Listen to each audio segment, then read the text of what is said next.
Udah kan Ibu, udah. Susah kalian. Udah. Ya Allah. Udah dikasih peringanan aja kalian itu. Masih aja. Kami penegak hukum. Polisi ini baru melakukan tindakan kalau sudah nggak ada lawyer dan malam-malam sudah mirip PKI aja, maka saya sebut sudah mirip PKI. From Christopher, for Dedi, I love you because you are the best, and you are hardworking. Yang jahat itu adalah Agung Sedayu. Yang jahat itu Aguan. Ini di majalah Gatra sudah ada jejak kelam Agung Sedayu di PIK 2. Assalamualaikum warahmatullahi wabarakatuh. Waalaikumsalam warahmatullahi wabarakatuh. Hari ini tentu saja kita semua berduka, kita semua berbelasungkawa, kita semua prihatin karena hari ini negara kita mengalami tragedi. Yang saya pikir tragedi ini hanyalah simbolik. Apa yang nampak dan terjadi dialami oleh Pak Charlie Chandra hanyalah fenomena gunung es, karena nasib yang dialami oleh orang yang punya tanahnya dirampas dan dikriminalisasi di proyek PIK 2 ini bukanlah hanya dialami oleh Pak Charlie Chandra. Kenapa? Karena masih banyak korban-korban perampasan tanah lainnya yang memang kita ketahui mereka mengeluh, tetapi memang sedikit sekali yang berani menyampaikan kepada rakyat berjuang untuk membela haknya. Dan tentu saja kami sangat apresiasi ya kepada Pak Charlie Chandra karena beliau ini setelah menjadi korban dan pernah juga ditahan oleh penyidik, tidak kemudian diam, dan akhirnya kita tahu ada masalah di negara kita, khususnya di wilayah Tangerang, Banten, ada masalah perampasan tanah di PIK 2. Hari ini kita ingin merespon apa yang kemarin sudah disampaikan oleh Polda Banten ya, berkaitan dengan penangkapan Pak Charlie Chandra. Kami ingin tegaskan bahwa rilis Polda Banten bersifat prematur dan tidak komprehensif, sehingga hal-hal yang khususnya berkaitan dengan hak-hak rakyat, hak-hak seorang tersangka, bahkan peristiwa yang kita tahu ramai di sosial media tidak diklarifikasi oleh Polda Banten dan dianggap tidak pernah terjadi. Polda Banten seolah-olah sedang menegakkan hukum, padahal kami berkeyakinan, mohon maaf suaranya ya biar nggak ini. Polda Banten, kami berkeyakinan Polda Banten tidak sedang melakukan proses penegakan hukum, tetapi secara telanjang dan terbuka melakukan kezaliman terhadap rakyat, melakukan pelanggaran prosedur di dalam Kitab Undang-Undang Hukum Acara Pidana. Bahkan kami bisa tegaskan Polda Banten sedang melayani kepentingan oligarki PIK 2 yang dimiliki oleh Aguan dan Antoni Salim, karena terlalu berani ya melakukan pelanggaran yang secara telanjang sudah kita ketahui. Namun demikian hari ini kita harus menyampaikan kepada publik tentang fakta apa sejatinya yang terjadi, sehingga selanjutnya terserah kepada rakyat, kami serahkan apa yang sebenarnya terjadi. Dan ini penting, kenapa? Agar jangan sampai klien kami ya, Pak Charlie Chandra yang ditangani LBH AP Muhammadiyah yang dipimpin oleh Pak Gufroni SHMH itu sudahlah menjadi korban, masih pula difitnah mafia tanah, difitnah penjahat, difitnah bapaknya penjahat TPO dan seterusnya. Jadi ini yang penting. Baik, hari ini kita akan melakukan konferensi pers, dan untuk mengawali tentu kita ingin tahu peristiwa apa yang terjadi.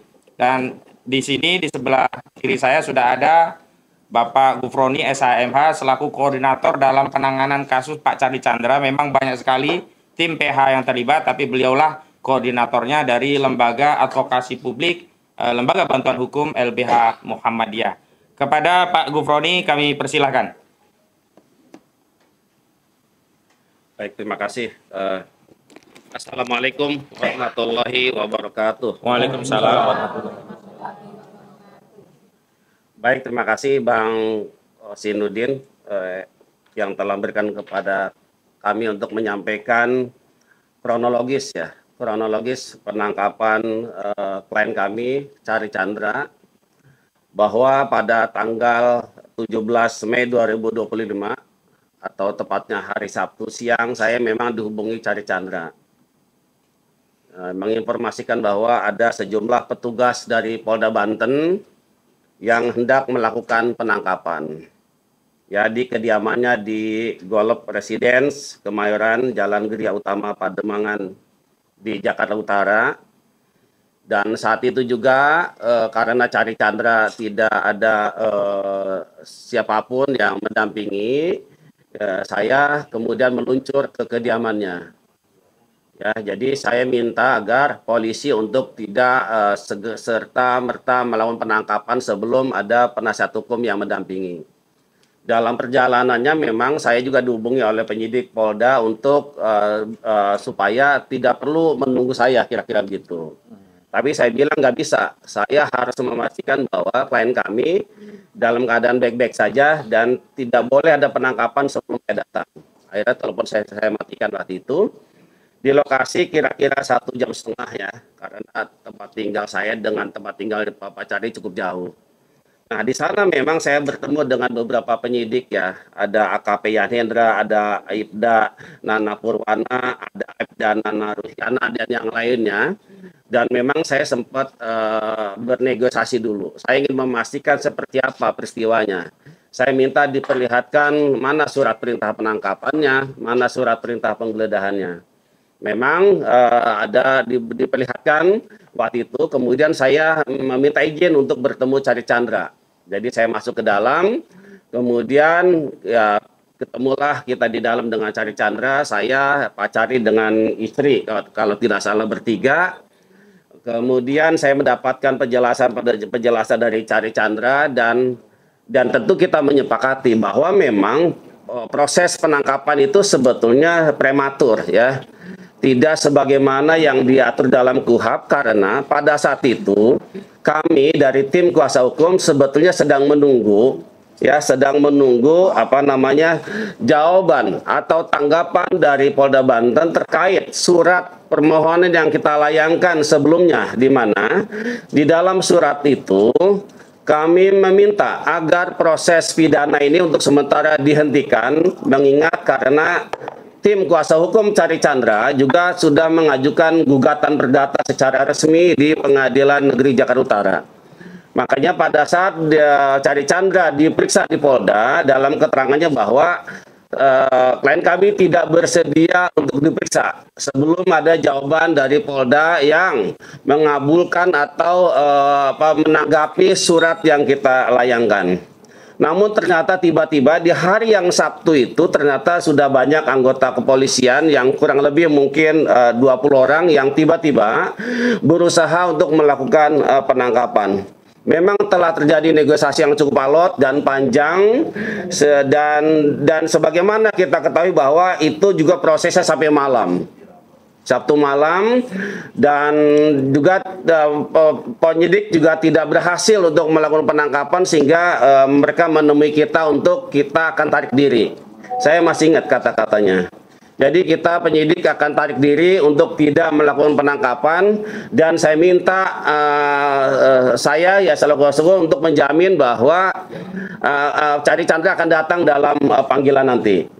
Saya waktu itu negosiasi kalau bisa hari Selasa lah, ya jangan Senin kan gitu. Ternyata memang suratnya untuk pemeriksaan di hari Senin. Nah, proses itu ternyata tidak sebagaimana yang kita sepakati. Ternyata sampai malam hari itu, sampai jam 12, kami memprediksi kemungkinan jam 24.00 sudah tarik diri. Ternyata sampai jam 1 itu masih ada anggotanya. Bahkan sebelumnya memang sempat lampu dimatikan selama 2 jam itu, sehingga kami juga tetap bertahan untuk memastikan bahwa malam itu tidak ada penangkapan. gitu ya.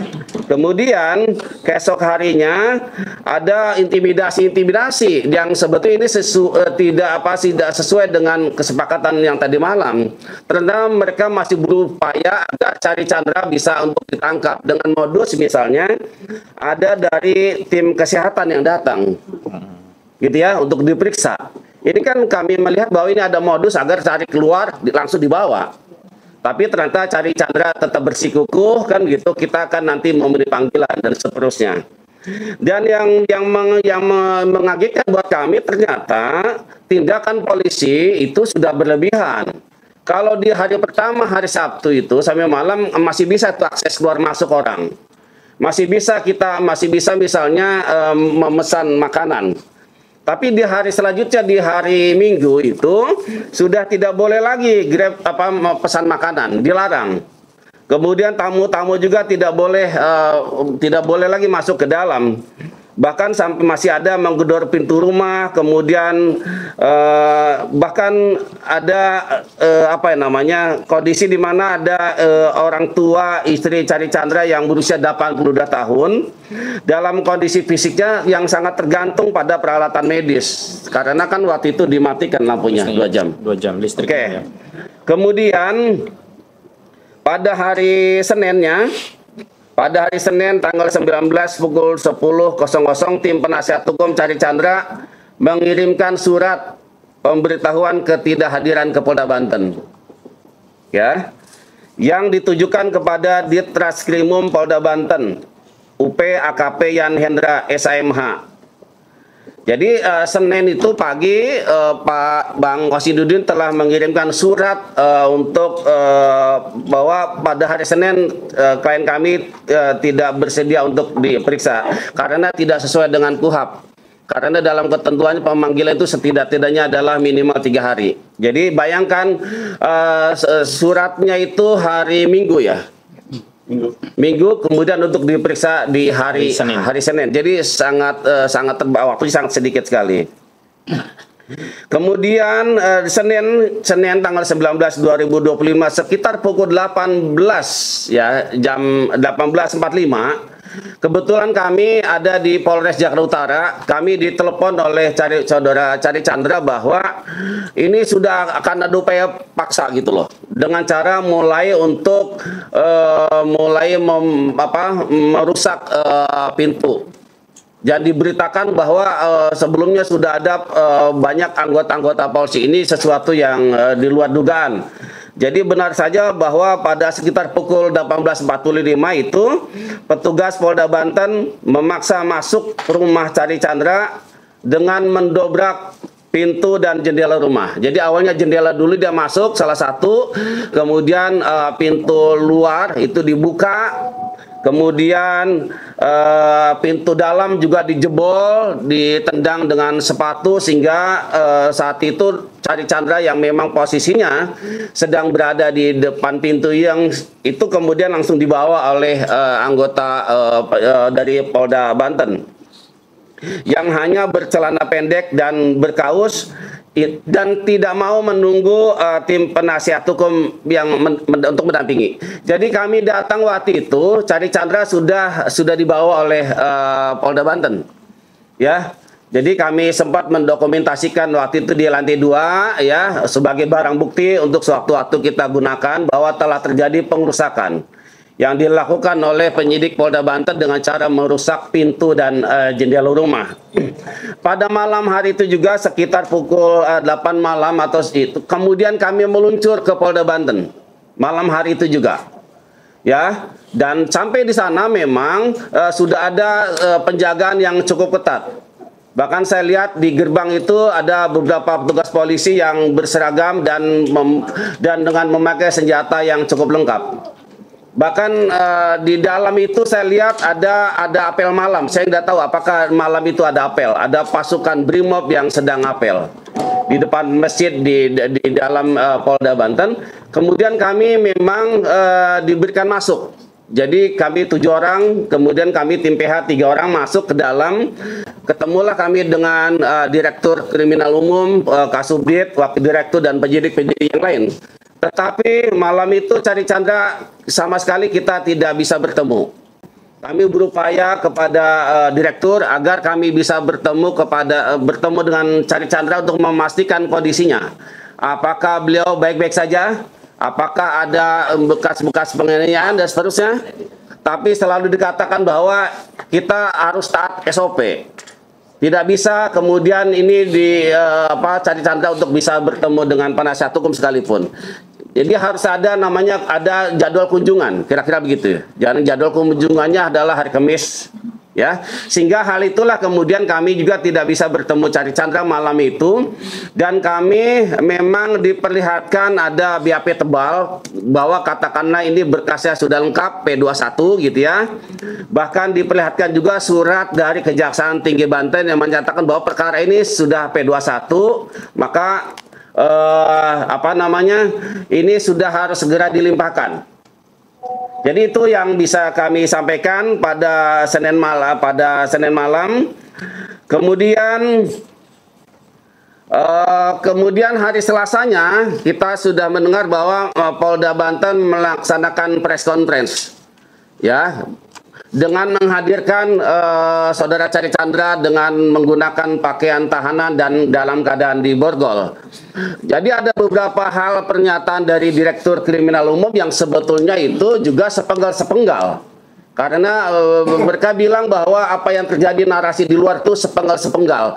Jadi karena diputar berulang-ulang, soal itu benar. Saya katakan apa yang disampaikan oleh Direktur Kriminal Umum itu juga sepenggal-sepenggal. Jadi tidak melihat pokok persoalan yang lebih utuh. Bahwa ada perkara pidana, oke, ada putusan, tetapi jangan lupa bahwa ada perkara perdata yang sudah inkrah. Di mana Sumita Chandra almarhum dari ayahnya Cari Chandra selaku pembeli itu dikatakan sebagai pembeli beritikat baik. Jadi tidak ada misalnya bahwa Sumita Chandra dianggap melakukan pemalsuan. Jadi kita juga harus luruskan itu. Kemudian ya hari Rabunya kami mendapat informasi bahwa Cari Chandra akan dilimpahkan ke Kejaksaan Negeri Kabupaten Tangerang atau Kejaksaan Tiga Raksa. Maka saat itu juga kami meluncur ke Polda Banten. Ya, hari Selasa siang ternyata sudah keburu dibawa. Jadi akhirnya kita tunggu di Kejaksaan Negeri Kabupaten Tangerang di Tiga Raksa, dan dilakukan serah terima dari Polda Banten ke tim JPU langsung yang menangani nanti. Sudah ada tanda-tanda penyerahan segala macam. Kemudian di hari itu juga sorenya, ya, setelah dari Kejaksaan Negeri Tiga Raksa, Cari Chandra langsung dititipkan di rutan kelas 1A Tangerang atau biasa disebut dengan istilah rutan Jambe. Jadi disitulah kami sempat ketemu, bahkan termasuk di Kejaksaan Negeri kita sempat ngobrol sedikit dan kita berikan support. Intinya Cari Chandra dalam keadaan sehat, tegar, dan siap untuk menghadapi kasus walaupun ini adalah yang terjadi yang 2 kali. Mungkin itu saja kronologi singkatnya. Terima kasih dari saya, kurang lebihnya mohon maaf. Assalamualaikum warahmatullahi wabarakatuh. Waalaikumsalam warahmatullahi wabarakatuh. Baik, sebelum pendalaman terhadap kronologis, karena hadir juga Bang Samsir Jalil, salah satu kuasa hukum yang bisa menambahkan apa yang belum tersampaikan. Tapi saya ingin tegaskan kepada Polda Banten, juga seluruh kepolisian Republik Indonesia, terutama kepada Bapak Listio Sigit Prabowo, bahwa kita selaku penegak hukum, baik advokat, jaksa, hakim, termasuk penyidik selaku penegak hukum, kita terikat dengan undang-undang. Dan dalam proses penyidikan perkara pidana, acuannya itu sama, yakni Kitab Undang-Undang Hukum Acara Pidana. Dan jelas di dalam pasal 70 ayat 1 KUHP ditegaskan bahwa penasihat hukum sebagaimana dimaksud dalam pasal 69 berhak menghubungi dan berbicara dengan tersangka pada tiap pemeriksaan dan setiap waktu untuk kepentingan pembelaan perkaranya. Jadi tidak benar polisi menyatakan ada SOP khusus sehingga kami PH datang diusir, tidak boleh datang, suruh masuk jam besuk. Memangnya kami ini pengunjung besuk? Memangnya kami ini tamu umum? Kami ini penasihat hukum, kami ini bekerja berdasarkan surat kuasa. Dasar kami bekerja adalah undang-undang. Prosedur untuk menangani perkara pidana sama. Hakim acuannya KUHP, jaksa acuannya KUHP, advokat acuannya KUHP. Kenapa kok polisi bikin SOP sendiri sehingga menghalangi penasihat hukum untuk ketemu? Apalagi sebelumnya juga polisi secara lancang melakukan penangkapan tanpa didampingi. Dan saya mau klarifikasi, prosedurnya harusnya di depan RT atau RW setempat. Ini tidak ada RT RW-nya yang menyaksikan. Itu sudah mirip teroris saja itu yang jemput. Kalau tadinya tidak ada surat, kami anggap itu OTK itu. Masa kerja kepolisian seperti OTK begini? Ini kan menakutkan, organisasi tak dikenal.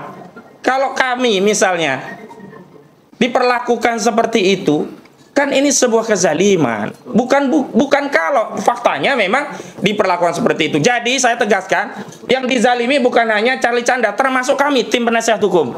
Karena KUHP memberikan wewenang kepada kami untuk bertemu dengan klien kami setiap waktu kapanpun, tapi ternyata polisi menyatakan tidak boleh hanya karena SOP, disuruh masuk jam besuk hari Kamis. Ini kan bukan konteksnya membesuk, ini konteksnya pendampingan klien, apalagi setelah dilakukan penangkapan. Baik, selanjutnya kepada Bang Samsir Jalil untuk bisa menyampaikan. Tolong tim.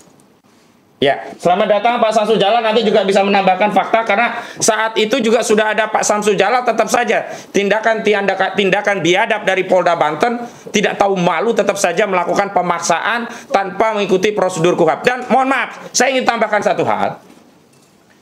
Surat penangkapan itu berlaku sebelumnya, tapi kemudian diterapkan atau dikirimkan surat panggilan 1. Ingat, di dalam KUHP, apa yang harus dilakukan oleh polisi jika surat panggilan 1 itu tidak dipenuhi? Terbitkan panggilan kedua, bukan melakukan penangkapan. Dan panggilan itu ya di 112 dan 227 KUHP harus dilakukan dengan cara patut, diberikan langsung, diterima, ditandatangani dalam waktu yang cukup. Waktu yang cukup diatur 227, setidaknya 3 hari. Ini maksa. Tanggal panggilan tanggal 17, diserahkan 18 Mei hari Minggu, disuruh datang Senin tanggal 20 Mei. Wajar kalau saya mewakili klien menyampaikan surat tidak bisa hadir. Kenapa? Karena panggilan itu tidak sesuai prosedur KUHP. Kenapa kami menyatakan itu? Karena masih ada mekanisme panggilan kedua sehingga kami bisa mempersiapkan klien kami dan keluarganya yang trauma dengan tindakan penyidik agar bisa datang menghadap memenuhi panggilan. Tapi alih-alih muncul panggilan kedua, Polda Banten justru melakukan penangkapan secara biadab, secara brutal, tidak mengindahkan hak asasi manusia keluarga. Bukan hanya Pak Charlie, tapi juga hak asasi keluarga. Baik, sebelum ke Pak Samsir, karena ada Pak Samsul Jalal ya, Pak Samsul dulu untuk menjelaskan.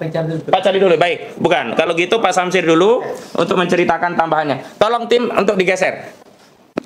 Terima kasih. Assalamualaikum warahmatullahi wabarakatuh. Kronologi penangkapan tadi sudah disampaikan dengan lengkap oleh Pak Gufron. Tapi tentunya kasus Pak Charlie Chandra ini kita coba angkat dari awal untuk lahan yang seluas 8, sekian hektar. Ini dimulai pada tahun 1988 ya, yang itu udah ada AJB yang memang sudah lengkap. Kemudian dari sisi kewajiban keluarga Pak Charlie Chandra ini kan sudah tetap melakukan pembayaran pajak sampai tahun 2023. Tapi proses untuk perampasan ini itu dimulai tahun 2013. Ada bukti chatting dari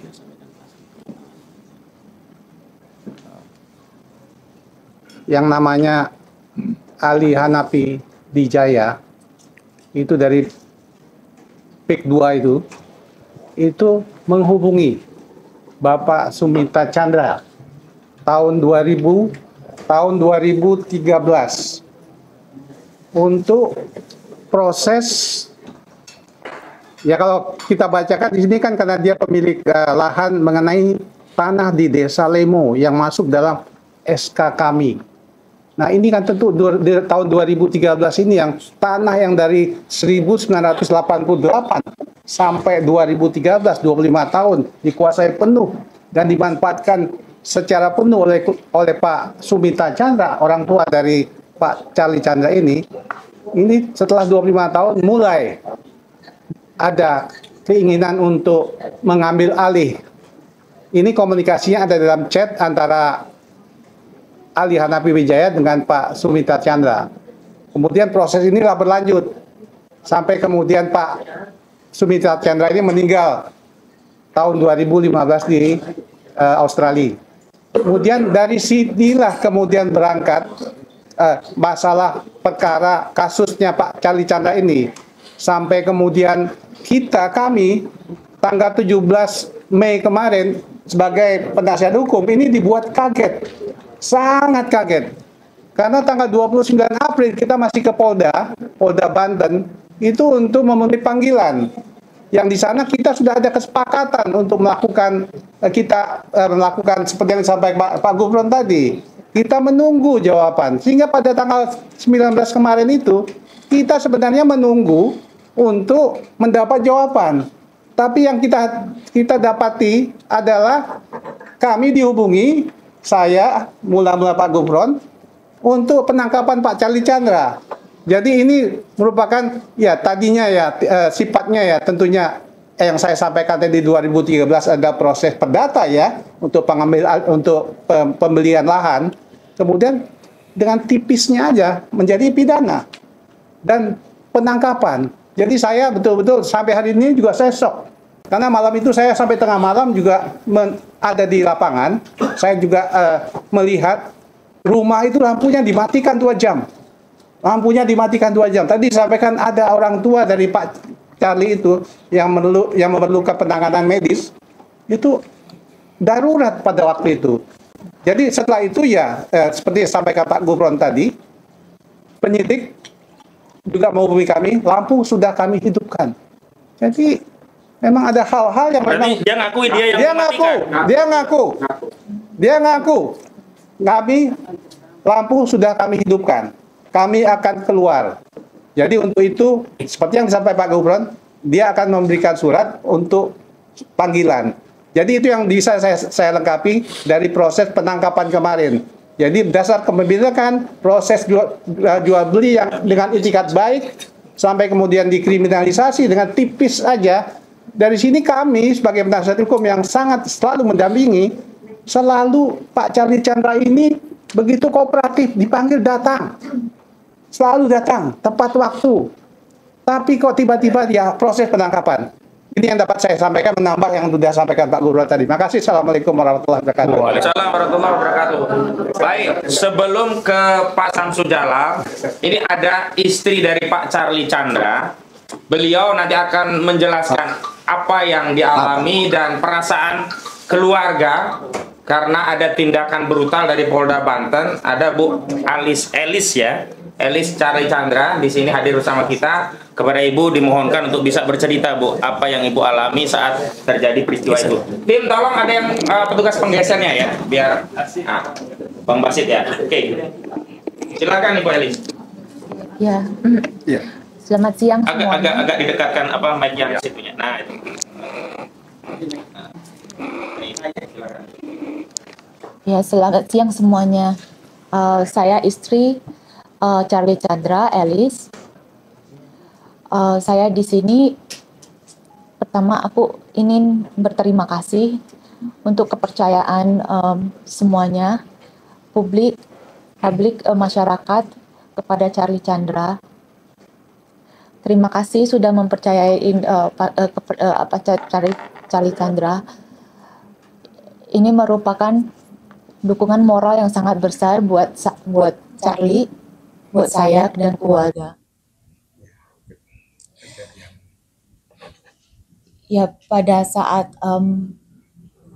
itu kita merasa pada saat penangkapan itu saya merasa yang ada di saya itu merasa ketakutan.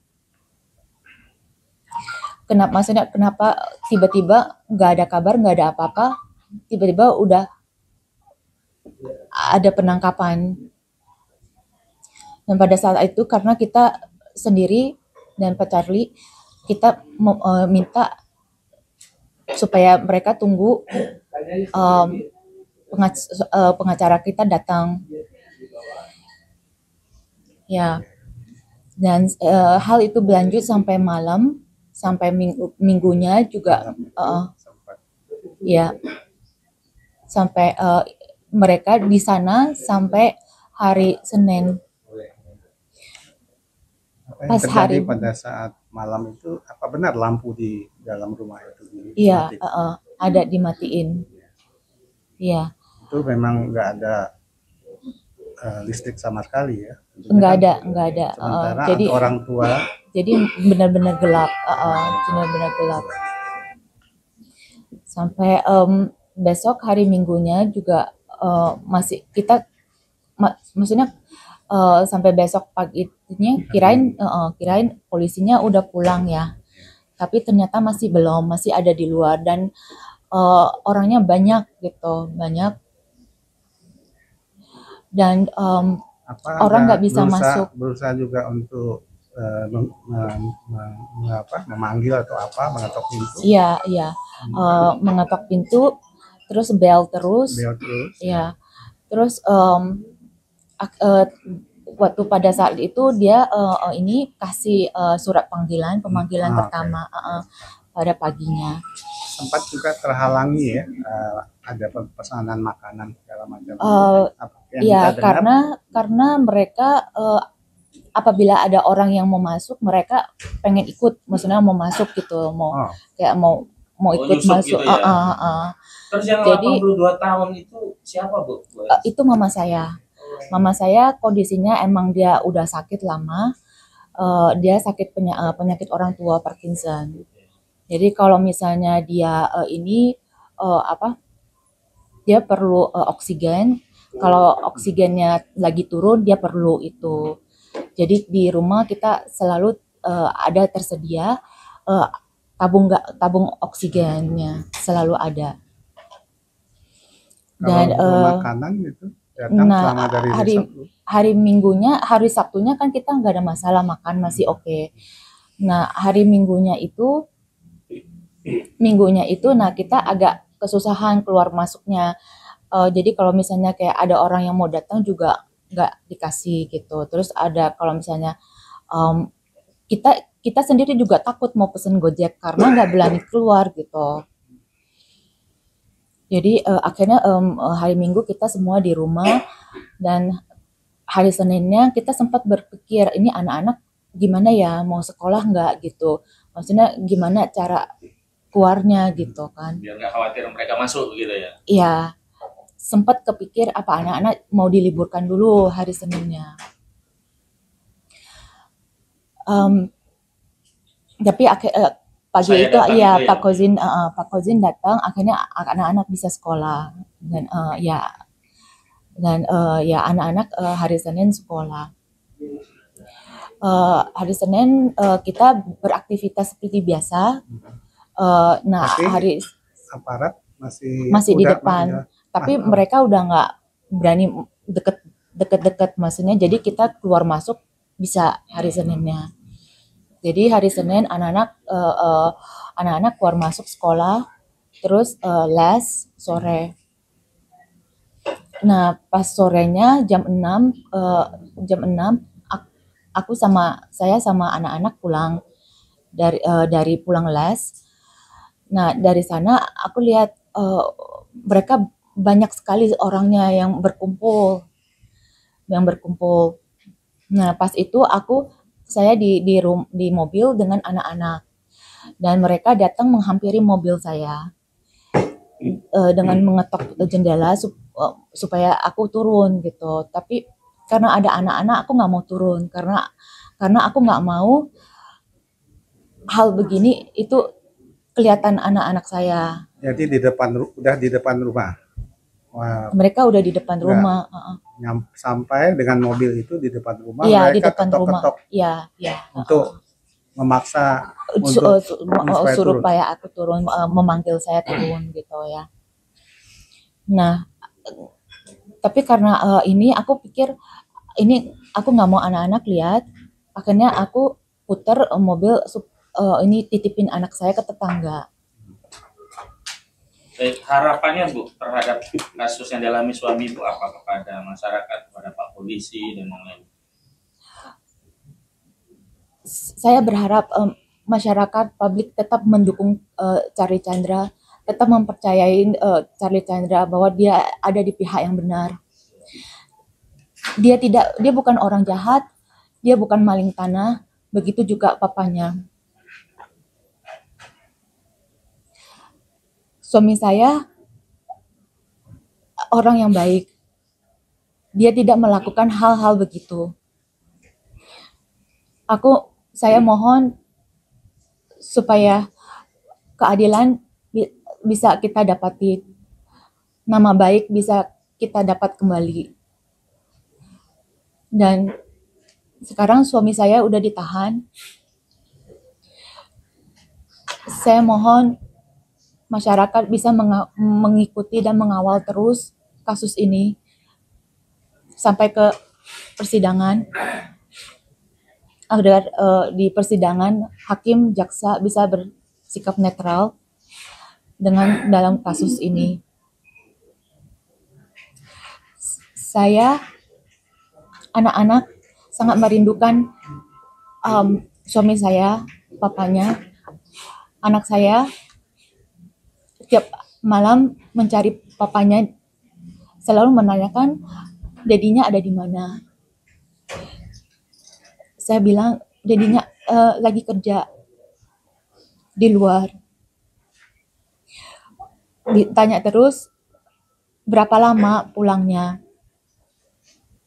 dan itu saya saya sangat nggak bisa menjawab. Aku sangat bingung gimana menjawabnya. Ini ada catatan, kemarin anak saya sempat chat teks ke dedinya, ke nomor handphonenya. Dia suruh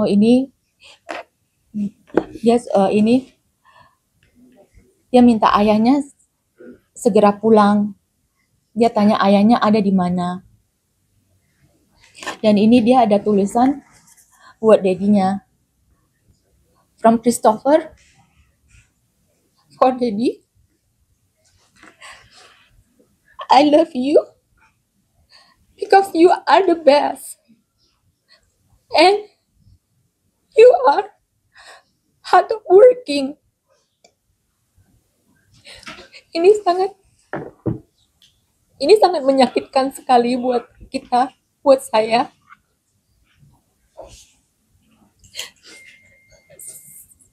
Saya berharap ini cepat selesai. Suami saya bisa segera pulang, bisa segera berkumpul dengan anak-anaknya. Saya juga bingung harus kemana, harus berharap kemana agar keadilan ini ada buat Charlie, buat keluarga saya.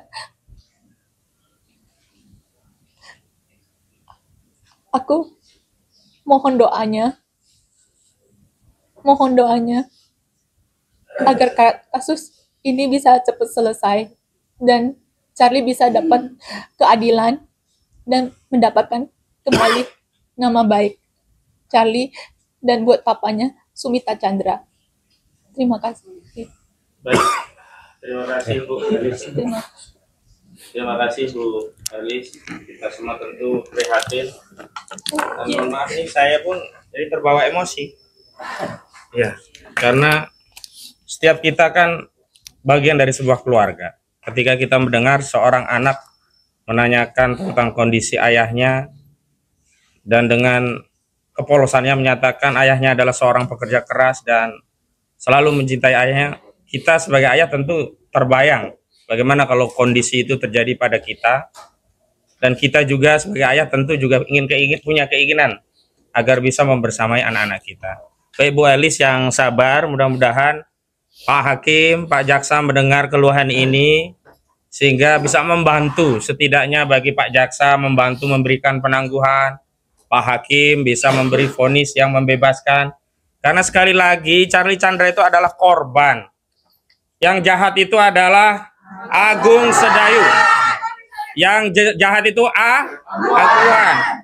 Ini di majalah Gatra sudah ada jejak kelam Agung Sedayu di PIK 2. Dan perkara ini sudah dikabarkan oleh majalah Gatra, sengketa sertifikat nomor 5 Desa Limo. Dibongkar semua oleh majalah Gatra. Dan mohon maaf, berkasnya, putusan perdatanya itu penggugat yang menggugat Pak Sumita Chandra itu sudah ditolak sampai kasasi, dan dalam pertimbangan kasasi ditegaskan saat itu pengadilan tingginya masih di Bandung karena masih Jawa Barat, belum pisah jadi Banten. Ini kasus sudah lama sebenarnya. Itu ditegaskan, kasasi ditolak, dan dipertimbangkan bahwa Pak Sumita Chandra itu adalah pemilik sah sertifikat nomor 5 di Desa Limo ini. Dan kita tahu modus operandi Agung Sedayu Group dalam melakukan perampasan tanah itu selalu menggunakan person lain, mengurus dengan, saya tidak sebut oknum BPN, orang-orang BPN. Sama seperti kasus pagar laut, orang-orang BPN yang kemudian dijadikan sarana untuk merampas tanah rakyat. Bukan hanya rakyat pribumi, non pribumi pun dimakan oleh Aguan ini. Baik, ada di tengah-tengah kita dan Puspom Abri ya, yang pada kejadian itu ada di TKP. Kepada Pak Maijen Purnawirawan TNI Samsu Jalal, mohon berkenan untuk menyampaikan pandangannya Pak untuk memberikan pembelaan. Silakan.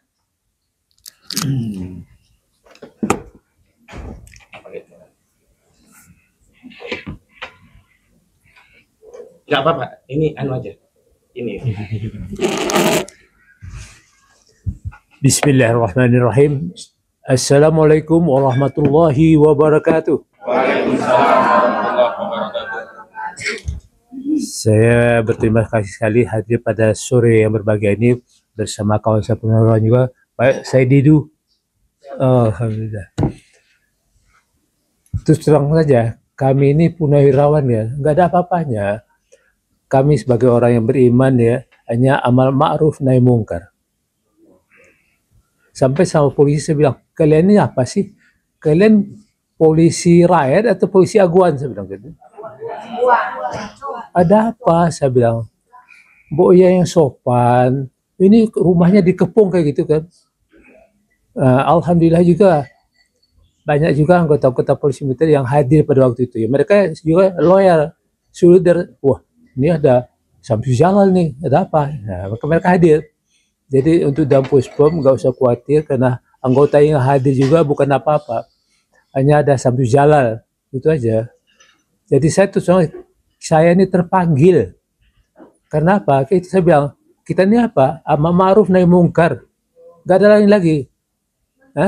Karena bakal kita itu aja. Bagaimana untuk menegakkan keadilan. Mencegah kemungkaran itu kan. Nah, saya hadir malam itu juga untuk mencegah kemungkaran. Karena saya tahu siapa Aguan. Itu sama aja. Oh, kita mengerti juga lah. Polisi bukan main kan. Bangun apa di PIK 2 itu?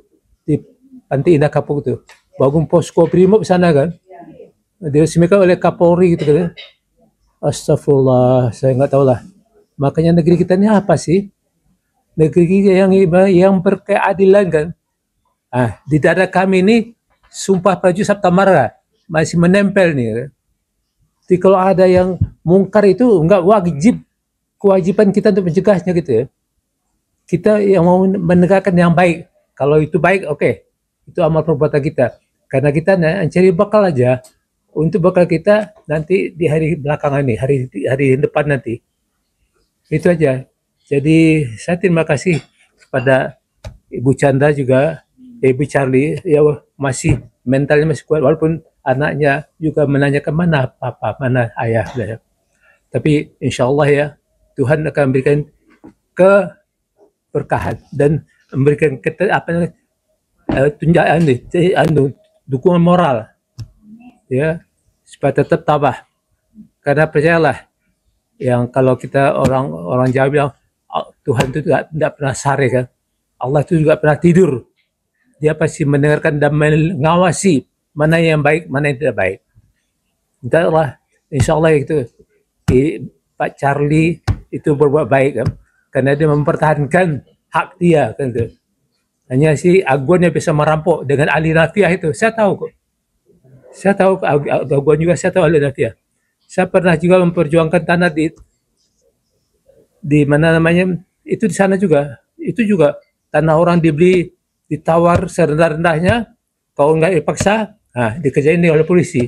Hanya polisi sejak dulu sudah bekerjasama dengan ahli nafiah itu. Nah, akhirnya apa? Belum lunas dibayar, cari tanah yang lain. Dipaksakan juga begitu. Begitulah seterusnya. Sehingga tanah-tanah di sana itu sudah dikuasai oleh mereka semuanya. Nah, inilah yang mereka akhirnya mungkin waktu itu Presiden ke-7 meresmikan sebagai PSN kan itu. Itu apa? Tanah rampok. Jadi nggak benar itu.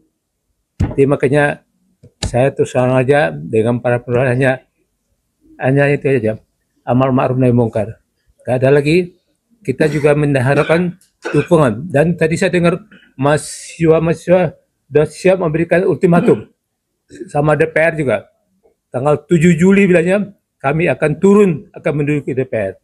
Dan itu Legend Marina Soeharto tuh bagus tuh. Pokoknya bubarkan DPR, kembali ke Undang-Undang 45. Itu yang paling sampai punarawan itu kan itu aja gitu. Dan yang lainnya itu reshuffle itu betul. Karena yang duduk di kabinet sekarang itu kan orang-orang Jokowi semua gitu. Dan itu aja yang kami sampaikan. Semoga Allah juga selalu memberkati kita semuanya. Selalu panjang umur. Bila taufiq wal hidayah. Wassalamualaikum warahmatullahi wabarakatuh. Waalaikumsalam warahmatullahi wabarakatuh. Terima kasih Pak Samsu Jalal. Bahkan bukan hanya pernyataan beliau ini ada di lokasi dan ya mampu memberikan perlindungan kepada Pak Charlie Chandra. Memang modusnya polisi ini baru melakukan tindakan kalau sudah nggak ada lawyer dan malam-malam, sudah mirip PKI aja, maka saya sebut sudah mirip PKI malam-malam gitu. Kalau PKI itu kan komunis wajar, ini polisi kok melakukan hal seperti PKI. Jadi polisi itu seperti apa sebenarnya? Dan hadir di tengah kita Bang Said Didu yang juga sudah lama setahun lebih mengadvokasi kezaliman PIK 2. Maka kita mintakan beliau agar kita paham peta kezaliman proyek PIK 2 ini di tanah Banten, bukan hanya yang terjadi terhadap Pak Charlie Chandra. Kepada Pak Said Didu dipersilahkan. Assalamualaikum warahmatullahi wabarakatuh. Hari ini tepat 1 tahun saya Gufron dengan PP Muhammadiyah menyatakan berada di garis terdepan untuk membela rakyat yang terzolim. Hari ini pas 1 tahun tepat di kantor PP Muhammadiyah.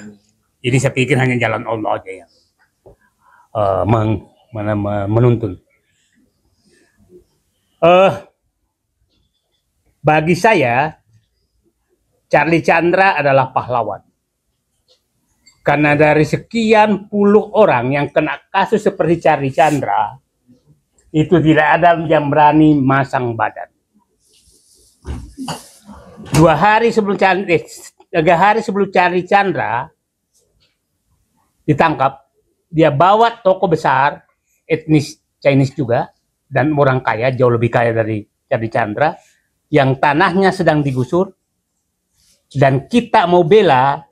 Setelah saya kontak lagi, dia mundur, dan berkali-kali seperti itu, banyak sekali.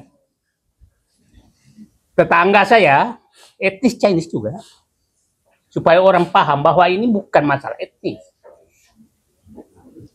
Itu bayangkan, ibunya sudah tua, datang penyidik ke rumahnya, disidik, habis itu berapa hari kemudian meninggal.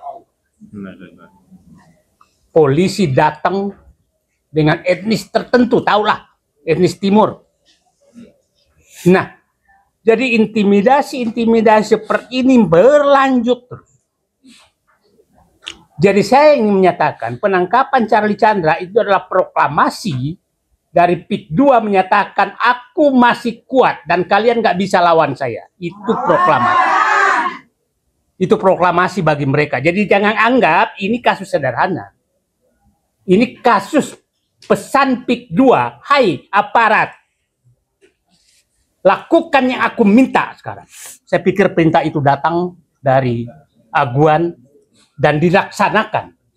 Karena mereka sekarang ini betul-betul ingin menunjukkan giginya bahwa Charlie Chandra saja yang pemberani aku masih bisa hadapi. Dan ingat, penyidik yang muncul terus hanya satu. Siapa namanya? AKP Yan Hendra. Itu satu, dan itu juga yang melakukan hal yang sama di berbagai kasus yang dikriminalisasi. Orang itu juga. Jadi, mohon publik paham, penangkapan Charlie Chandra adalah proklamasi PIK 2 bahwa jangan coba-coba lawan saya karena polisi masih di tangan saya. Itu saya pikir pesannya. Jadi jangan terlalu banyak kasus hukum. Nah, saya berharap dengan terbukanya di pengadilan nanti itu kita buka semua apa yang terjadi. Ada dua tokoh besar yang sekarang juga melakukan yang hal sama. Ada yang dipenjarakan suami istri, nggak usah saya sebutkan namanya. Suami istri dipenjarakan, itu bekas teman Aguan. Dan hampir semua bekas yang dekat berhubungan dengan Aguan, dengan Ali Hanafi, itu dikerjakan seperti itu. Saya nanti cerita tentang rakyat yang hadapi. Ini sengaja saya buka ke publik supaya ini kita harus melawan. Nggak ada yang lain. Nah, itu dua orang, tahu nggak sekarang, dikeluarkan dengan baru bisa bicara 2026. Ya, saya nggak perlu nyebutkan namanya. Banyak sekali. Ada yang sedang masih di penjara sekarang. Ada sedang di penjara sekarang. Nah, inilah yang terjadi sebenarnya. Nah, saya ingin menjelaskan apa sih kasus ini bisa terjadi sehingga seakan-akan mereka betul-betul berkuasa. Begini proses yang terjadi. Ini kita harus buka, Pak. Saya terima kasih kepada orang-orang yang hadir di sini yang benar-benar jiwa ikhlas berjuangnya sudah melebihi dari manusia normal. Saya tahu Pak Gufroni 24 jam, Pak Ahmad Syahir 24 jam. Kami semua 24 jam mengikuti. Tidak ada kecuali panggilan mengusir oligarki dari Indonesia yang merampas rakyat.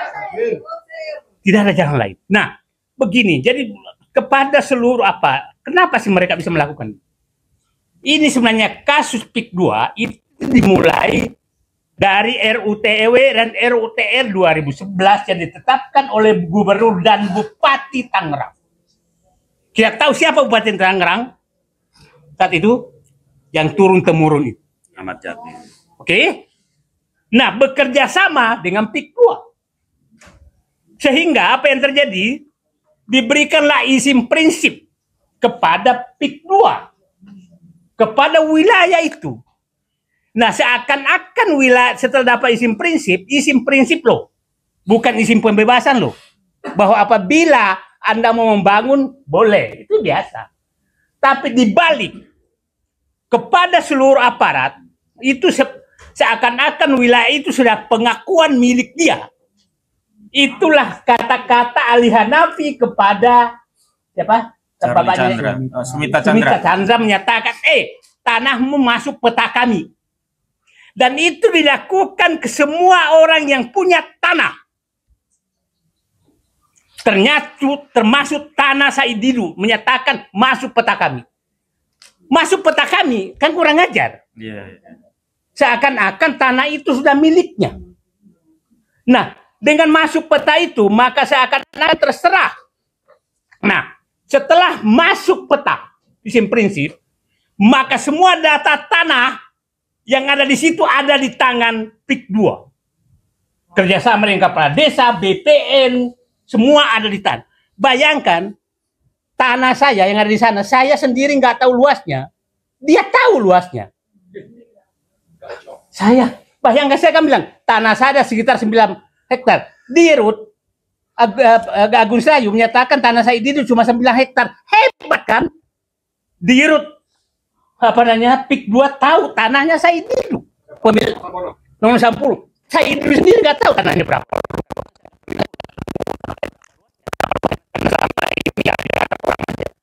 Bayangkan. Tanah semua.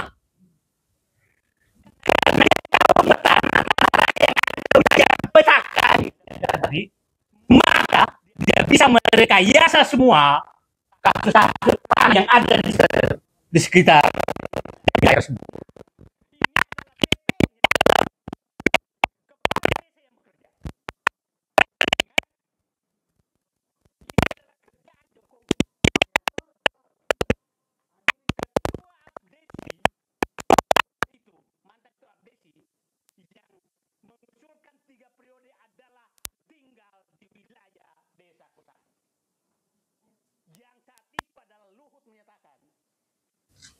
Sebagai penasehatnya Abdesi tersebut.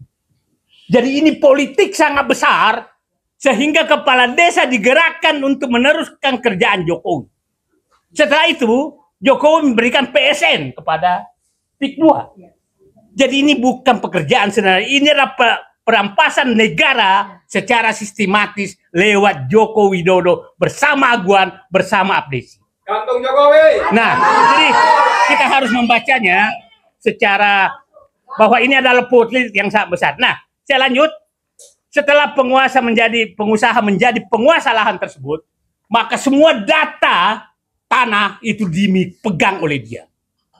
Dan ingat, kalau kita sudah punya sertifikat, masa seluruh sejarah tanah itu ada di BPN. Kita nggak pegang lagi aslinya. Artinya, BPN bisa merekayasa bahwa tanah Saididu itu tidak sah karena milik orang lain.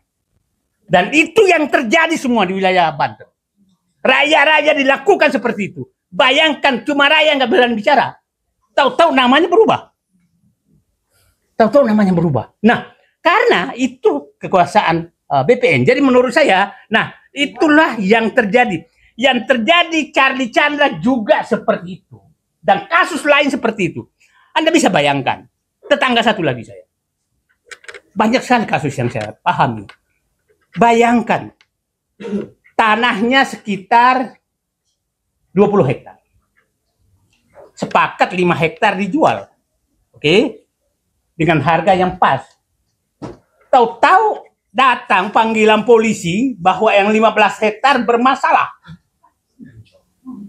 20 bermasalah. Karena dianggap bermasalah, maka dipaksalah menjual 15 hektar itu dengan harga kesepakatan. Kalau enggak, Anda dipenjara. Begitu caranya mereka. Jadi biasanya diakui sah, ini banyak sekali seperti sah sebagian, habis itu dianggap yang lainnya tidak sah, badan dipaksa. Dan itu, ya pelakunya, yang tadi itu, yang nggak bisa disentuh, yang berinisial A itu, bukan AL Wijaya. Nah, itu modus yang terjadi banyak sekali. Problemnya adalah dengan sekarang Charlie Chandra semua tiarap. Maka untuk membangkitkan kembali, maka Charlie Chandra kita harus bela sampai pembelaan terakhir. Nggak ada jalan lain. Kalau Charlie Chandra ini berhasil, maka Banten habis, Indonesia habis.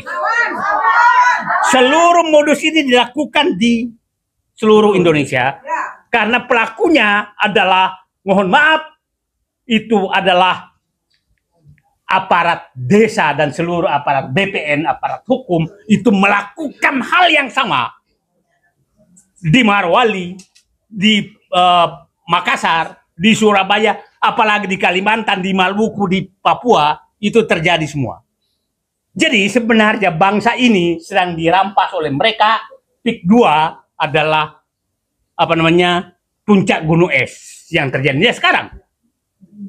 Bapak bisa bayangkan sekarang malam sekarang ini masih tiap malam itu 11 kampung karena 2 benteng sekarang itu benteng bapak-bapak ini membela korban. Dan benteng kampung, 11 kampung di 2 kecamatan itu beronda setiap malam karena sedang terjadi penggusuran oleh PIK 2, oleh mereka. Dan ini kalau itu jebol, maka seluruh wilayah lain akan jebol. Kalau Charlie Chandra jebol, maka semua perampasan hak tanah rakyat akan habis. Jadi itu dibacanya seperti jangan dibacakan di kasus kecil, di kasus yang sangat besar. Karena seluruh rakyat akan terancam. Nah, sekarang Saya mohon maaf, saya agak panjang bicara karena ini saya menganggap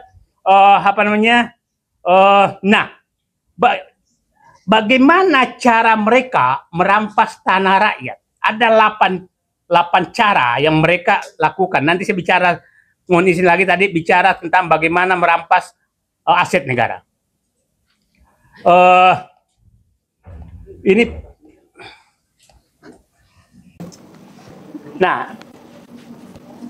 Ini satu,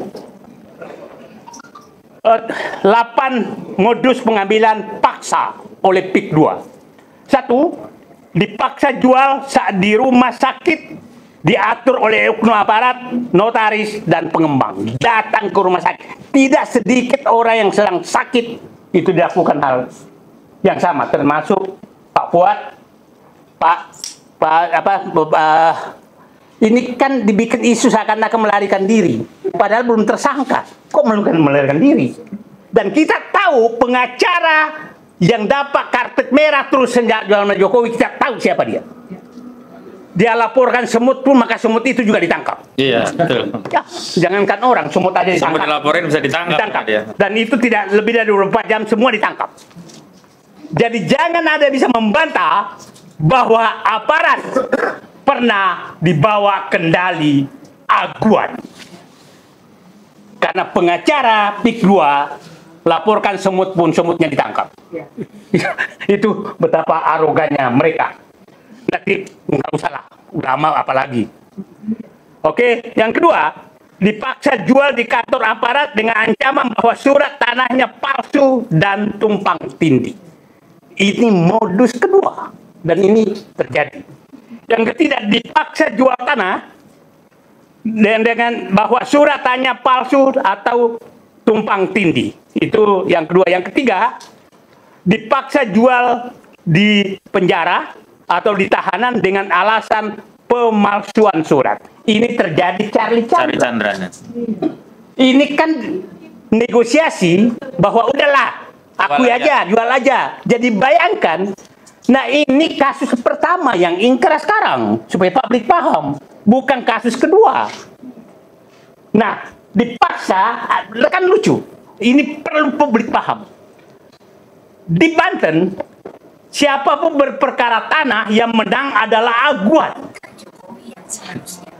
Lucu. Nah, saudara berperkara, kalau siapa menang, aguan yang ngambil tanahnya. Berperkasi ada dengan tetangganya, aguan yang ngambil tanahnya. Lucu, yang berperkara orang lain tapi yang ngambil aguan. Terus negara apa ini? Ya, kalau kasus Charlie Chandra bertentangan dengan siapa pembeli tanah itu, siapa namanya? Mio. Yang mengakui? Dapat Mio. Ya, kalau dia menang yang dia dong dapat. Kenapa aguan yang dapat? Dipakai aja. Kasus kuat juga begitu, kasus macam-macam begitu. Jadi semua orang berperkara, Anda berperkara dengan iblis pun di wilayah PIK 2, itu yang menang adalah aguan. Tanahnya dia ambil aguan. Aparat hukum harus mendengar ini, bahwa ini tidak masuk akal. Saudara berperkara karena diblosok aguan, tapi tanahnya kalau siapa yang menang, kalau kalah maka tanah masuk ke PIK 2. Ini logika mana? Harusnya tanahnya pindah ke saudaranya dong, bukan pindah ke aguan dong. Nah, ini logika mana gitu nih? Ini mohon maaf karena saya bukan orang hukum maka berpikir liar aja, karena memang menghadapi orang liar harus kita berpikir liar juga. Nah, jadi sekarang sebenarnya semua perkara tanah di PIK 2, apapun perkaranya itu yang menang aguan. Terus negara ini mau diapain? Oke. Yang keempat, dipaksa jual di kantor pengembang dan disaksikan oleh aparat dengan ancaman bahwa ada masalah surat tanah. Ini kasus Chandra Charlie juga demikian, kasusnya seperti itu. Bayangkan Chandra Charlie datang ke kantor PIK 2, aparat polisi ada di sana. Polisi siapa itu? Ini ada di sana dan penyidiknya. Ini negara apa gitu loh. Nah, dipaksa oleh aparat desa dengan surat tanah tumpang tindih. Ini aparat desa, ingat di desa ya, di desa itu girik yang banyak. Dan itu betul-betul di tangan desa. Dan ingat, semua kepala desa di wilayah Banten itu sudah betul-betul ujung tombak daripada PIK 2. PIK 2. Nah, jadi ya tadi saya katakan, Ketua Abdesi Nasional itu yang mengusulkan Jokowi 3 periode. Itu deh kepala desa Kosambi. Dan siapa di belakangnya? Artinya negara ini memang Jokowi mau ngambil alih lewat aguan dengan menggunakan seluruh perangkat yang ada. Ketujuh, dipaksa jual dengan alasan harus dibebaskan karena PSN. Ini yang dipakai pada saat PSN, padahal PSN-nya hanya di 1.700 hektar, 50 hektar. Nah, ini yang dipakai. Yang ke-8 dipaksa jual dengan cara lahan diisolasi dan dibayar dengan harga yang sangat murah. Ini diisolasi tanah saya saja. Itu ada 1 hektar sawah saya nggak bisa lagi ditanami karena irigasinya sudah ditutup oleh PIK 2. Hektaran tanah yang ada di wilayah itu yang nggak bisa ditanami lagi. Kampung-kampung diisolasi seperti itu. Nah, terus pertanyaan saya sekarang, Pak Sugeng Waras di sini, darah saya mendidih, Pak. Melihat bahwa ada orang yang sangat istimewa yang tidak bisa disentuh oleh hukum dan dia bisa mengatur aparat hukum untuk merampok negara. Saya yakin Pak Presiden Prabowo seorang jenderal, mudah-mudahan darahnya juga mendidih dan selalu menyatakan saya rela mati bersama rakyat. Dan saya dari awal menyatakan Pak Prabowo kalau mau mati bersama rakyat, datanglah ke PIK 2 dan kita mati bersama di sini. Terima kasih. Assalamualaikum warahmatullahi wabarakatuh. Selanjutnya kepada Bang Marwan Batubara untuk menyampaikan pandangan. Tolong ada yang menggeser ke Bang Marwan. Ya, pakai ini Bang. Klik ini aja.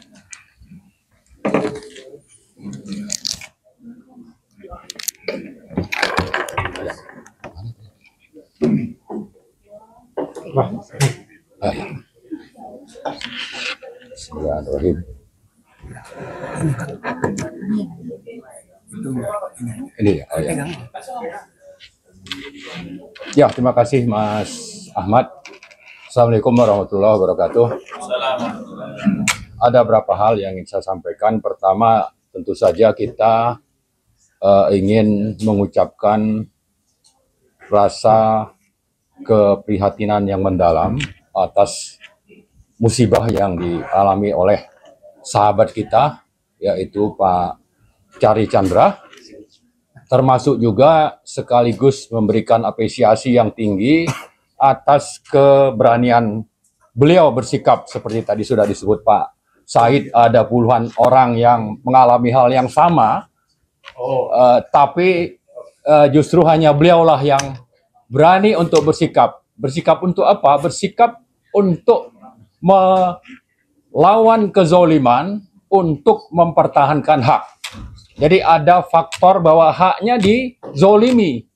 Oleh siapa? Oleh rezim. Siapa rezimnya? Rezimnya adalah rezim oligarki hitam yang melakukan kejahatan state corporate crime. Jadi kalau kita sebut-sebut tadi polisi, Polda Banten misalnya, lalu ada nama tadi yang disebut sebagai Yan Hendra, maka ini hanya operator lapangan, ya, operator lapangan, karena di atas itu pasti ada Kapolda, ada Kapolri.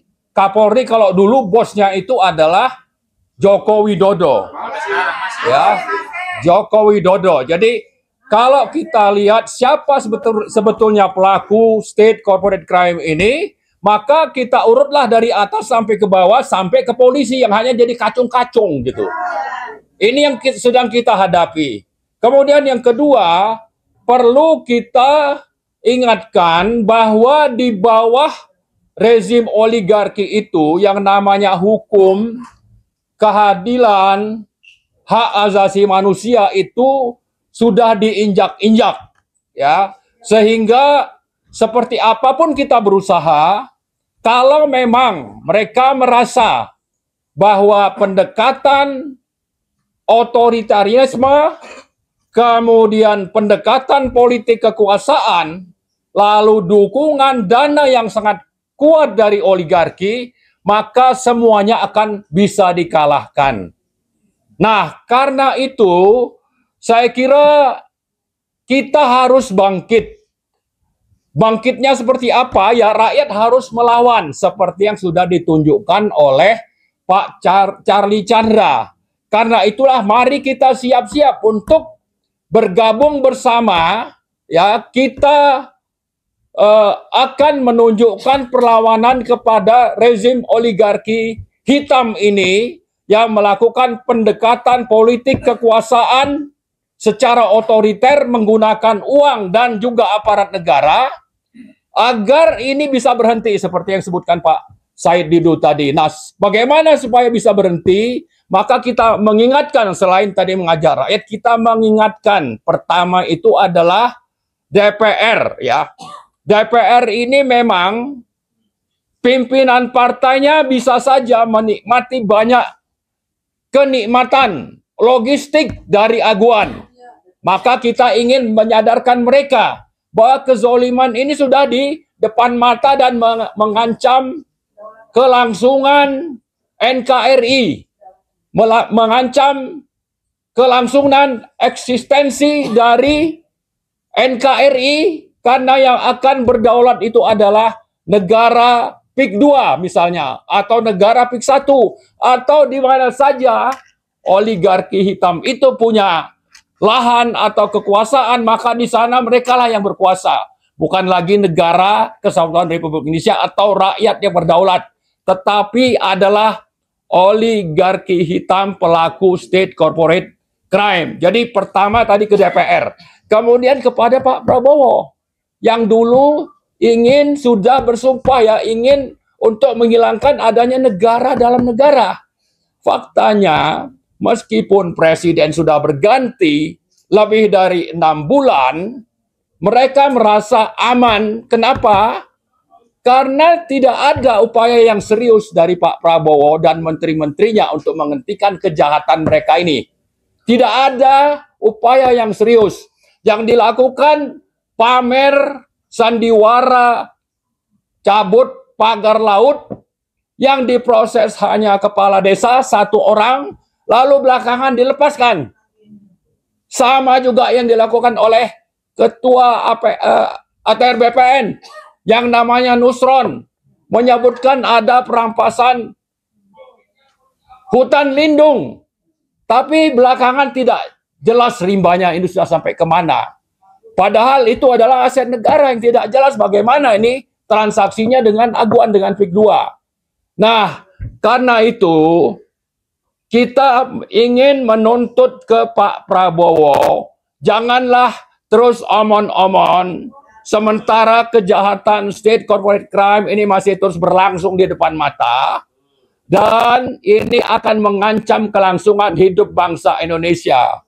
Ya, kemudian yang terakhir, saya kira kita juga ingin mengingatkan kepada otoritas jasa keuangan untuk menentukan yang namanya PIK 2 ini supaya di-listing dari Bursa Efek Indonesia. Kenapa? Karena lahan yang dikuasai untuk bisnis propertinya itu diperoleh dengan cara zolim, mengambil alih tanah milik negara, sekaligus merampas tanah rakyat yang sangat jelas bertentangan dengan peraturan yang berlaku, dan dilakukan dengan pendekatan tadi saya sebut adalah pendekatan politik kekuasaan zolim yang menggunakan aparat negara untuk kepentingan sempit bagi orang-orang yang hanya memikirkan kepentingan pribadi dan tidak peduli dengan bagaimana rakyat itu akan menderita. Saya kira itu saja. Terima kasih.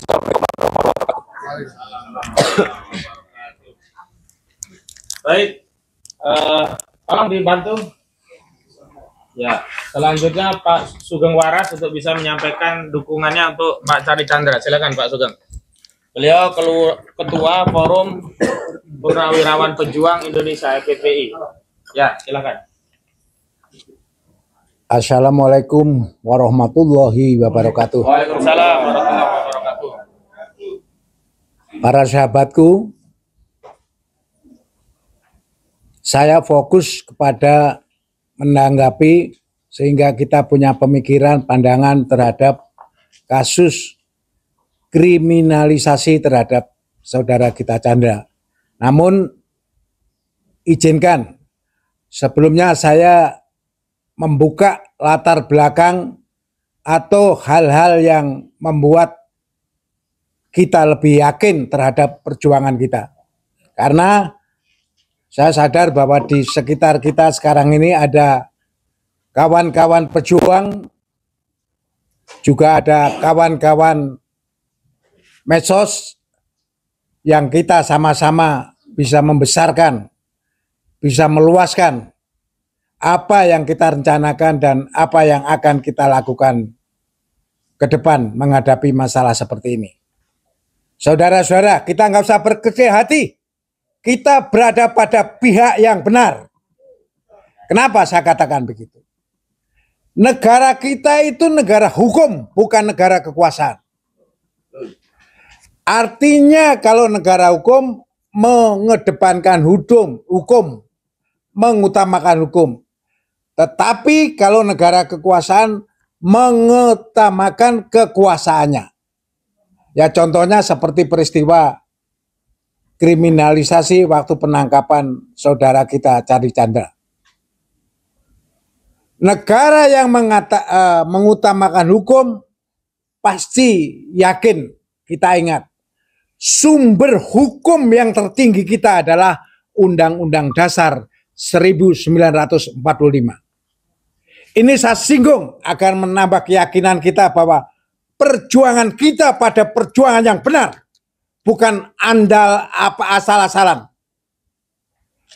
Di mana disebutkan pada pasal 28 bahwa kita diberi kesempatan berserikat, berkumpul yang dijamin dan dilindungi oleh undang-undang. Jadi banyak sekali yang jadi pedoman pegangan kita. Pada pembukaan atau preambul Undang-Undang Dasar 45, di sana jelas apa yang kita perjuangkan. Bahwa kita sesungguhnya mempunyai hak untuk kebebasan kemerdekaan. Oleh karenanya atau oleh sebab itu, maka penjajahan di atas dunia harus dihapuskan. Karena tidak sesuai dengan peri kemanusiaan dan peri keadilan. Itu yang menjadi dasar kita. Kita sebenarnya sedang melawan penjajah. Bentuk penjajahan singkat saja statikan ya seperti yang dilakukan Aguan. Jadi itu penjajah yang harus kita lawan. Jangan ragu-ragu. Kalian tidak bekerja sendirian. Saya, Pak Samsu Jalal, orang yang masih muda-muda ini, karena Pak Samsu Jalal baru menginjak 82. Saya sendiri katanya istri saya sekarang sudah berumur 75. Nah, itu tidak menjadikan kendala. Saya tetap menemani bersama teman-teman Purnawirawan. Yakinlah, Purnawirawan akan berjuang bersama-sama Anda. Oleh karena itu, kalau ada lagi kesulitan, jangan dilupakan kita. Tarik kita. Pada prinsipnya, apapun ormas yang terdiri dari Purnawirawan, intinya berjuang bersama rakyat. Karena visi misinya dia adalah dari, oleh, dan untuk rakyat. Ini yakin. Jadi kembali kepada penjajah tadi. Kita jangan pernah ragu-ragu. Aguan penjajah. Proses ini terjadi, kekuasaan tertinggi kita adalah pada presiden yang waktu itu dijabat oleh Jokowi. Yakinlah, saya tidak perlu banyak cerita. Jokowi adalah sumber perusak negara kita. Sumber penghancur negara kita. Sumber pemecah persatuan dan kesatuan bangsa. Sumber perusak demokrasi. Sumber perusak konstitusi. Sumber perusak masa depan bangsa Indonesia. Itu Jokowi. Jadi kejadian ijazah palsu atau kejadian persawahan terkait Banten itu hanya sebagian dari apa yang dirusak, apa yang dilakukan oleh Jokowi. Dan saya yakin kalau saudara-saudara melihat bagaimana sikap Prabowo terhadap Jokowi, hubungan Prabowo dan Jokowi, itu banyak artinya. Tetapi saya yakin bahwa Prabowo tetap berpendirian. Akhirnya Jokowi harus diadili seadil-adilnya. Saudara, kalau saya mencurhatkan sedikit betapa beratnya beban Prabowo. 6 bulan belum bersempat memikirkan masa depan. Hanya memikirkan masalah beban yang ditinggalkan oleh Jokowi. Itu harus kita maklumi. Jadi sekali lagi, jiwa yang paling dalam tetap dia bersama rakyat. Itu yakin. Karena tanpa keyakinan itu menjadi ambiar tugas kita. Saudara, saya langsung menuju kepada terkait penangkapan Charlie Chandra. Saya ikuti lewat televisi, saya ikuti lewat YouTube apa yang dilakukan oleh mereka anggota polisi dan Pak Kojinuddin termasuk Pak Gufroni. Saya ikuti seksama. Di situ saya mengelus dada. Sebenarnya polisi itu adalah pengabdi dalam rangka pemberian perlindungan, pengamanan, dan pelayanan terhadap rakyat. Kemudian ada tambahan penegakan hukum. Nah ini yang bikin rusak.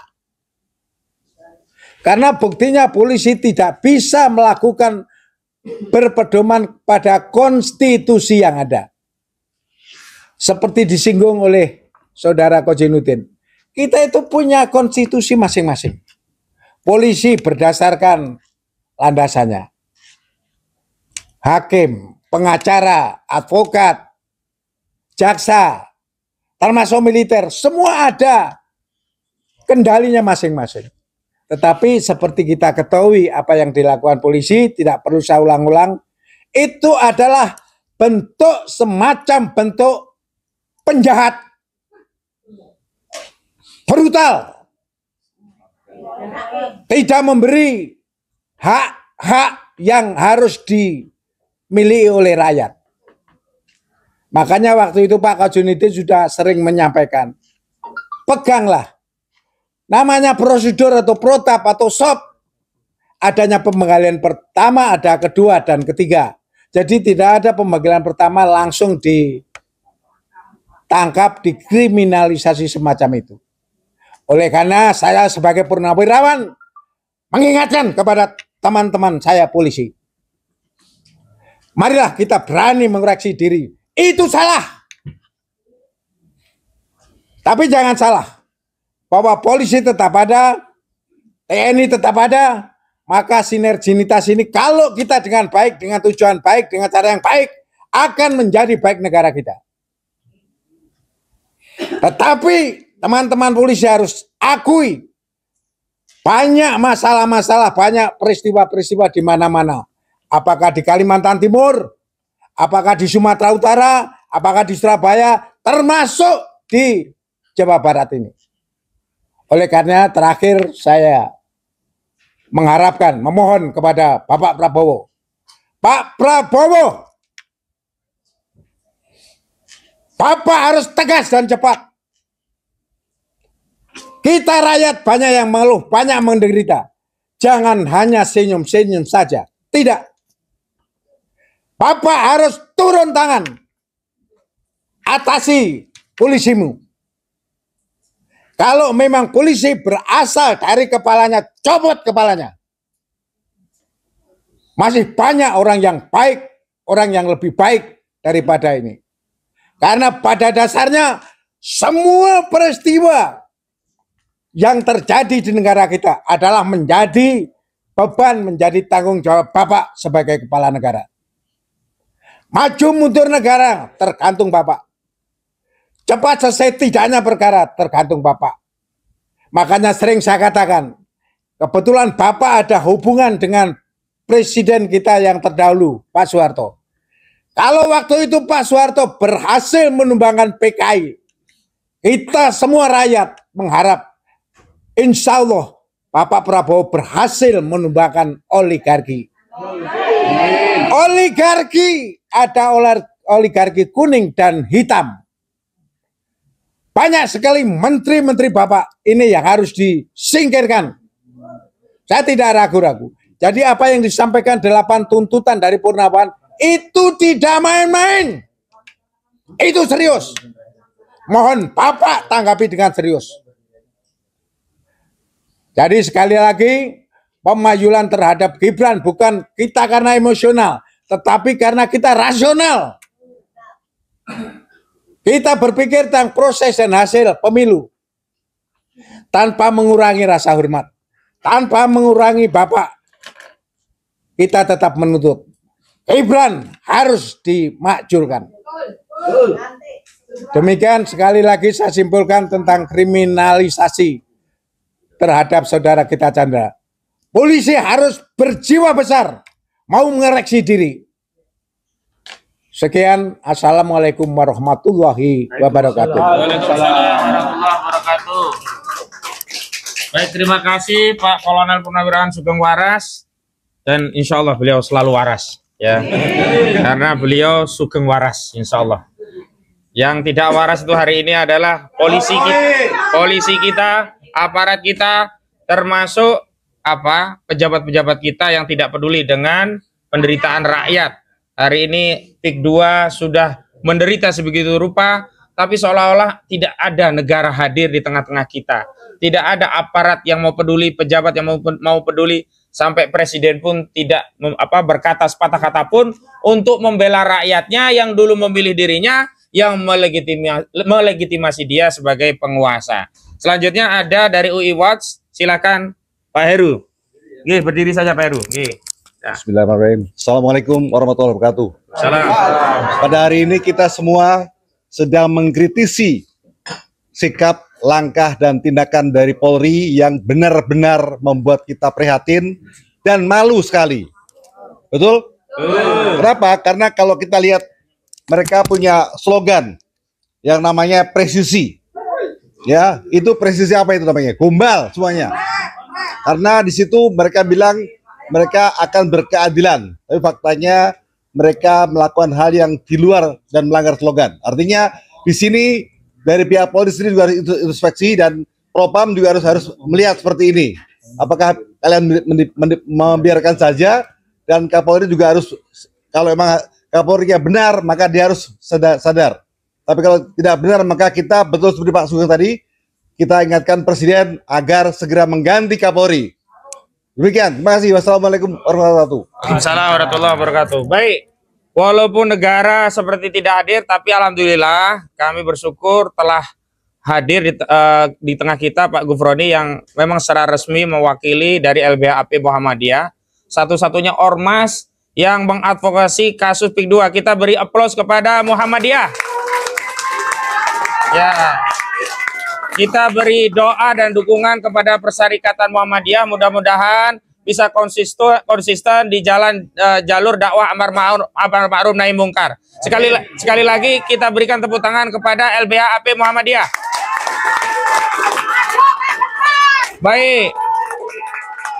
Dan ternyata selain LBHAP Muhammadiyah masih ada ya ormas-ormas yang mengambil alih fungsi negara yang hari ini tidak berfungsi. Di antaranya adalah ormas pejabat. Baik. Ya. Terakhir kepada ormas pejabat untuk menyampaikannya Ustaz TK Jaya. Silakan, Ustaz.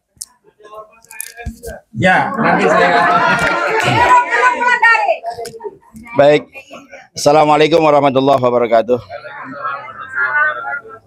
Alhamdulillah hari ini kita kumpul ya dengan satu keprihatinan terjadi pada kawan kita saudara Charlie Chandra yang didatangi oleh aparat dengan cara-cara seperti cara-cara kita lihat film G30S PKI dengan mendobrak, ya, mencongkel dan lain sebagainya.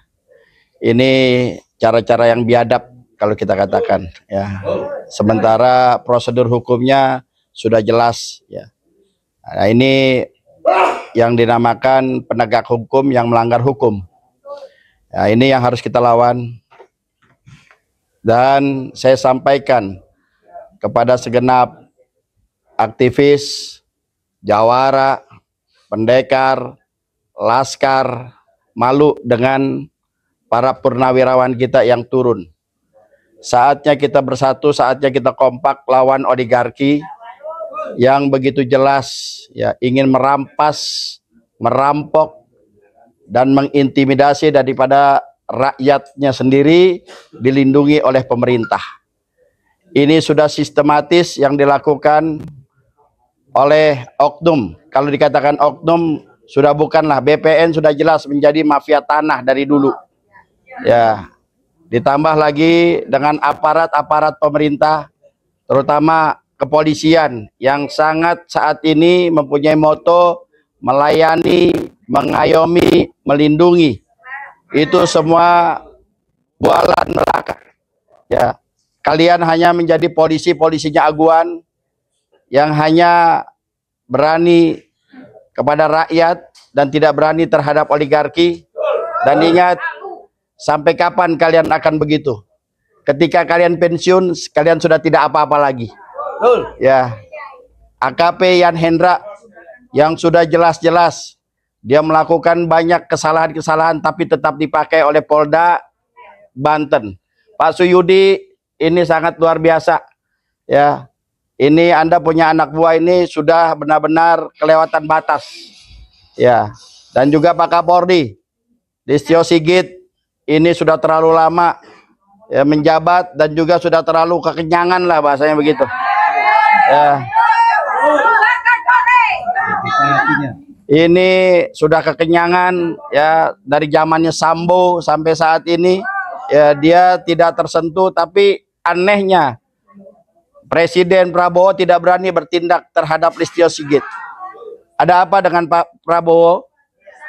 Ya, Bapak adalah pimpinan kami, presiden kami dan mempunyai kekuasaan saat ini. Anda bisa melakukan apapun selama itu buat kepentingan rakyat, maka rakyat akan mendukung. Jangan pernah takut, jangan pernah ragu. Karena rakyat ada di barisan Anda selama Anda melakukannya untuk kepentingan rakyat. Bukan kepentingan oligarki, bukan kepentingan hanya mereka-mereka saja yang hanya ingin merampok dan merampas daripada bangsa negara kita. Sekali lagi, kepada seluruh aktivis yang saya katakan tadi, saya sebutkan tadi, jawara, ya, pendekar, laskar, tunjukkan daripada rasa idealisme kalian. Tunjukkan rasa nasionalisme kalian. Ini negara sedang dijajah. Ini negara sedang dirampok. Ini negara sedang akan dimiskinkan. Apakah kalian akan diam? Kalian punya ilmu bela diri. Kalian punya ilmu apa yang sudah diturunkan kepada kalian. Maka gunakan itu untuk membela daripada rakyat yang terzalimi. Maka dari itu, sekali lagi, gerakan ini akan terus menjadi gerakan yang besar untuk menegakkan amar ma'ruf nahi munkar, dan kita tidak akan pernah gentar melawan kezaliman yang sudah dipertontonkan oleh aguan CS. Demi Allah, kaki jadi kepala, kepala jadi kaki, kita akan melawan itu semua. Takbir. Takbir. Terima kasih. Assalamualaikum warahmatullahi wabarakatuh. Baik, terima kasih Bang Eka Jaya selaku pimpinan Ormas Pejabat Pengacara Jawara Bela Umat Bela Rakyat. Sebenarnya masih ada satu, yakni Aliansi Rakyat Menggugat, tapi karena waktu dan tadi ketuanya Bu Menu Ulandari mencukupkan karena sudah cukup yang lainnya. Tapi sekali lagi tepuk tangan buat Aliansi Rakyat Menggugat. Ya. Dan terakhir akan saya bacakan pernyataan hukum. Mohon yang di belakang bisa berdiri biar bisa terlihat. Nah, yang baris depan ini tetap duduk. Baik. Ya. Oh ya ya, yang baris ini biar duduk aja. Nggak apa-apa. Yang baris 3 yang lainnya saja ya yang berdiri. Baik. Kita mulai ya. Baik. Apakah kamera sudah siap dari tadi? Memang sudah siap ya? Baik.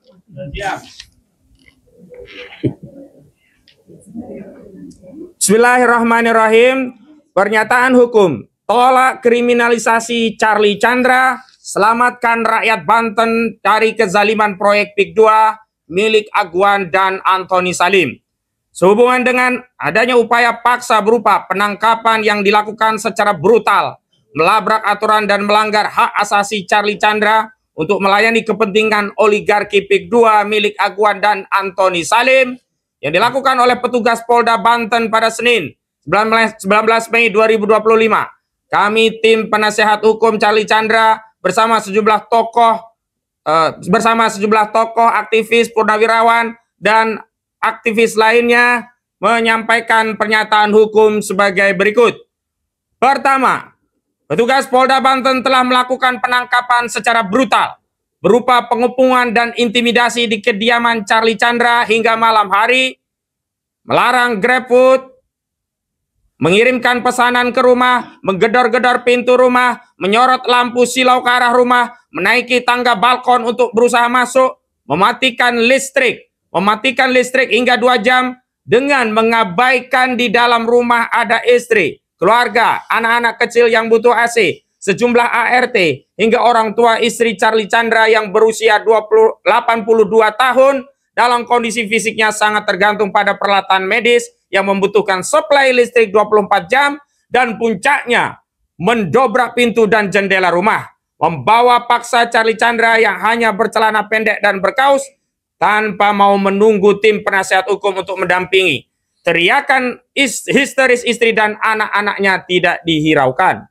Kedua, petugas Polda Banten telah melakukan pelanggaran prosedur hukum acara dalam penyidikan perkara pidana sebagaimana diatur dalam Kitab Undang-Undang Hukum Acara Pidana. Mengingat Polda Banten telah mengirimkan surat panggilan 1 nomor SPGL garing 1747 garing Romawi 5 garing res titik 19 garing 2025 garing Ditreskrimum Polda Banten tanggal 17 Mei 2025.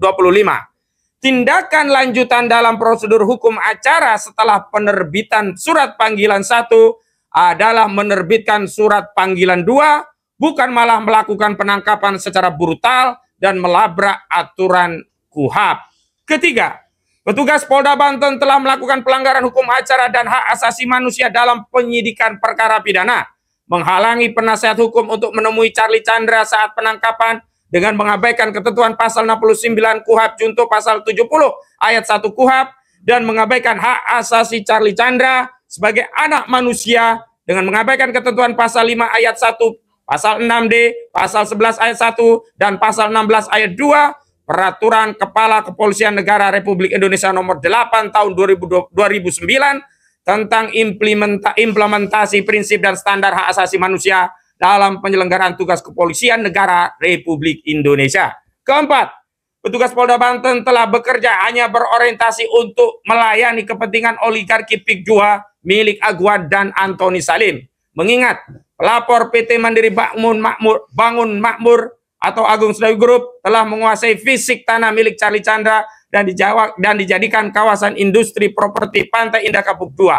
Modus kriminalisasi oleh polisi untuk melayani kepentingan PIK 2 jamak dilakukan kepada pemilik tanah di Banten yang menolak melepaskan haknya kepada oligarki PIK 2. Karena itu, kami meminta negara hadir dan segera mengevaluasi kinerja institusi kepolisian agar bekerja sesuai aturan. Kami juga menuntut agar negara segera menghentikan proyek PIK 2 agar tak ada lagi rakyat selaku pemilik tanah menjadi korban kerakusan oligarki PIK 2 seperti yang dialami Charlie Chandra. Negara tidak boleh kalah dengan Agwan dan Antoni Salim. Demikian pernyataan disampaikan Jakarta 22 Mei 2025 tertanda tim penasehat hukum Charlie Chandra. Takbir! Takbir! Takbir! Assalamualaikum warahmatullahi wabarakatuh.